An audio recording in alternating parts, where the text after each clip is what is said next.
Last week, I talked about the truth about MFAs in creative writing. I dispelled some of the myths that people believe about these degrees and helped you decide whether or not that is right for you. If you have decided that you would like to earn an MFA in creative writing, then this is the video for you. Today, I want to talk about how to survive your MFA in creative writing. In 2017, I earned an MFA in Creative Writing and Poetics from the Jack Kerouac School of Disembodied Poetics at Naropa University. And honestly, it wasn't the best experience. There were a lot of things about MFA programs that I didn't understand, and if I had understood them, I think I would have had a better time and might have gone to a different school. So today, I'm going to share some of these issues with you and how you can overcome them. This is Ignited Ink Writing, a channel dedicated to helping writers like you transform your writing so it lingers with readers. Because writing that lingers gets remembered and recommended to others. I'm Caitlin Burvey, editor and writer. I'd like to begin with MFA aspects out of your control. There are going to be certain parts of your program that you just have no control over. These are going to be your professors, the graduate assistantships, and the courses that are offered during your time there. Please, please, please do not pick your MFA based on a specific professor or two. There is no guarantee that they will actually be teaching during your time there.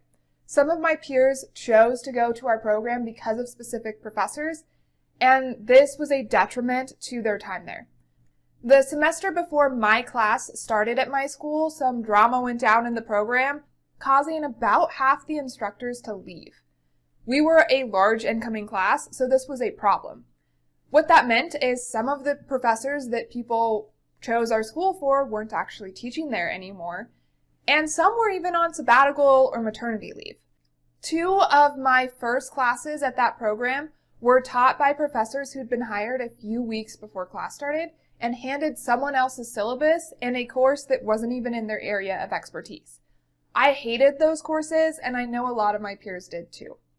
So, if you want to survive your MFA, don't choose it based on the professor. What I do recommend is making sure there are plenty of professors at your program who teach or write in an area of writing you're interested in learning about. What I mean by that is make sure if you write poetry, there are plenty of poetry instructors, not just 1 or 2. If you write fiction, make sure there are plenty of fiction instructors. Unfortunately, that still doesn't guarantee they will be there when you are. Along those same lines, don't be fooled by your MFA program's course catalog. Just because they've offered a course in the past does not mean it's going to be offered during your time there. Again, if the instructor who taught that course is no longer there, that course will not be taught. Also, most MFA programs offer courses on a rotating basis, so that means it might be offered during your time there and it might not, or it might only be offered one time. And you're going to have to choose between 2 of your favorite courses, or something along those lines. Unfortunately, at my MFA program, the majority of the professors who happened to leave were prose writers.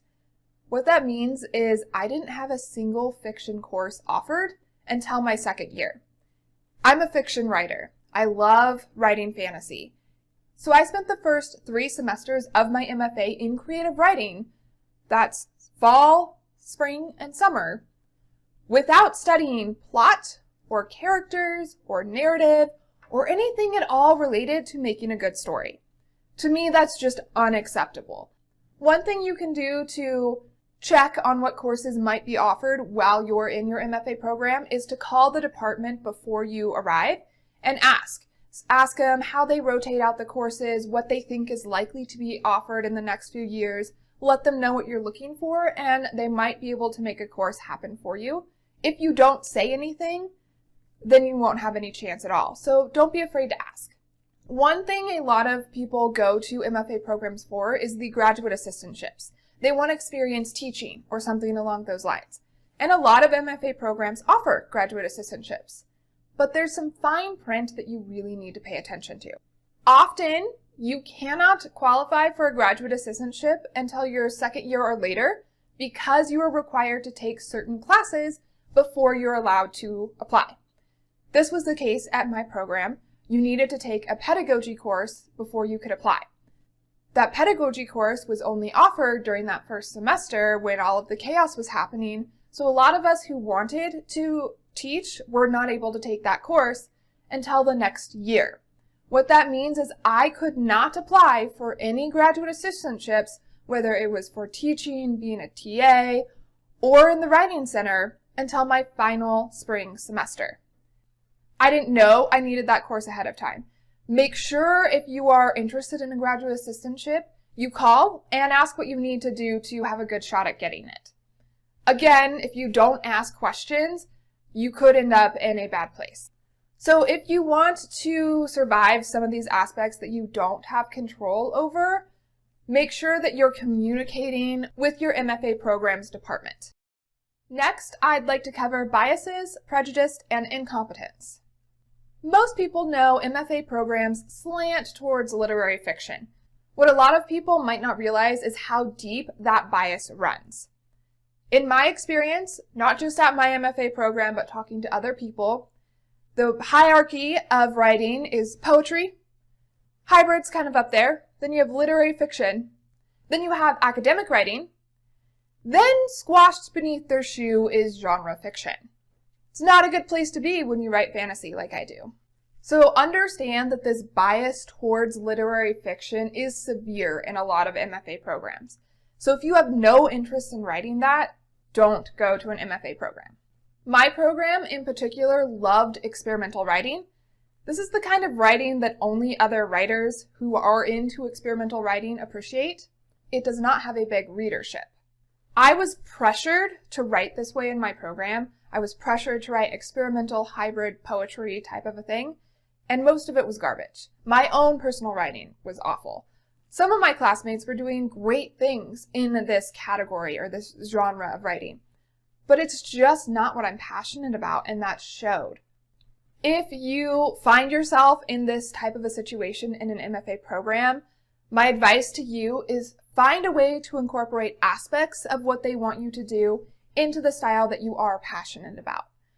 For example, write a fantasy story, just play with the form, or something along those lines.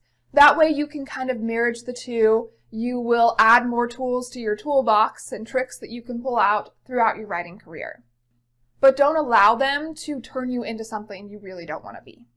Unfortunately, another thing you will face in any graduate degree program is professors who play favorites. One of those beginning courses that I hated that I mentioned, the professor said whenever she gave a creative writing experiment that she wanted us to write poems, or she wanted us to write poetry in response to something we were reading. When someone tells me to write a poem, I write a poem. 3/4 of the way through the semester, I learned that when this professor says write a poem, she meant write a creative response. It didn't have to be a poem, it could be any form of creative writing. So I spent the good chunk of that semester writing crappy poetry when I could have been writing fiction pieces I was passionate about. Make sure you understand the language your professors are using. Don't be afraid if someone assigns a poem to ask, you mean poem, right? Because I spent a whole semester writing stuff I didn't have to. Also in that class, I never received feedback on any of the pieces I turned in. I got a check mark. I got this in a couple of other courses as well. It wasn't until later on in my MFA program that I learned other people in those classes got actual critiques back from their professors on the pieces they were submitting. Make sure you ask your classmates just, hey, did you get a check mark or did you get some feedback? Because I paid a lot of money for those courses, and if I had known during that class that other people were getting feedback, I would have said something, because that's not acceptable. Whatever MFA program you're in, there is going to be favoritism. Do your best to lessen the impact that has on your experience there. Sometimes it might be best to ignore it. In this case, I would have come forward and said something.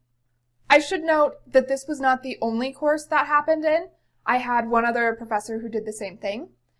And I also had peers who wrote that experimental hybrid poetry I was talking about, who said they couldn't critique my fiction piece because it was fiction.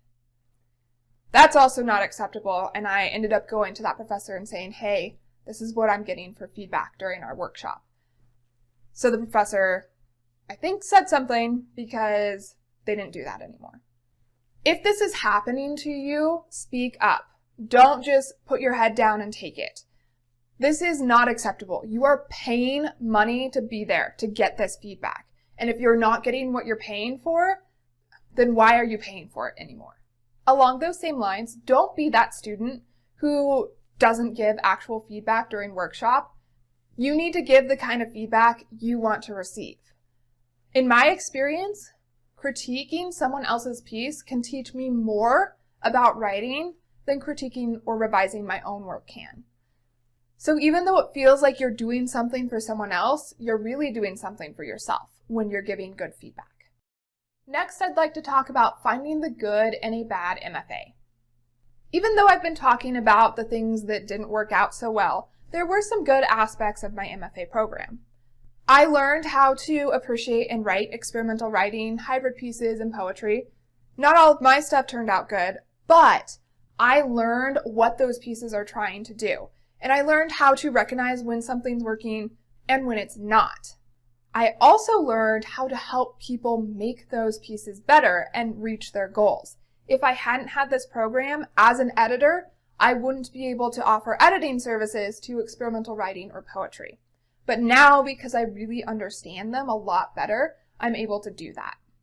I have also always been a rule follower, and my MFA program taught me when I need to challenge and break those rules, which has done wonderful things for my writing. I use sentence fragments on occasion, I play with form, I think about writing differently than I did before, and that's one thing that I really appreciate getting out of my MFA program. So look for things like that in your program that you can latch onto and focus on. Because I had such a hard time with some of my peers and professors, I did develop a thicker skin than I would have otherwise. That is vital if you want to be a successful writer. Not everyone is going to like your piece, and you need to learn how to handle that. You need to learn how to let it roll off of you and how to recognize when someone is giving good, honest feedback, when they're critiquing you because they have to, because it's an assignment, and when what they're saying is garbage and you need to just throw it away. I'd like to leave you with why an editor doesn't recommend a MFA in creative writing. As you can tell, my experience wasn't that great, so I honestly can't recommend an MFA in creative writing to really anyone. If you want to study the exact type of writing that your MFA program loves, maybe it'll be a good place for you. However, there are plenty of other places you can get an education in writing. That's what I recommend you do. Constantly be learning your craft. It will make you a better writer. So you can educate yourself by reading books on writing, by taking courses on writing, through a college, through your community, going to writers' conferences, joining writers' groups. There are all sorts of places you can go to get an education in writing. And I recommend you do that. Find the place that works for you. What has your experience with MFAs in creative writing been? Share it in the comments below. And for more videos helping you become a better writer, subscribe to Ignited Ink Writing, a channel dedicated to helping writers like you transform your writing so it lingers with your readers. Because writing that lingers gets remembered and recommended to others. I'm Caitlin Burvey, editor and writer. To find out more about me, go to www.ignitedinkwriting.com. There you will also find a list of 13 writing books I recommend all authors explore. And now it's your turn to educate yourself in writing, to keep writing, and to get the most out of your MFA program to ignite your ink.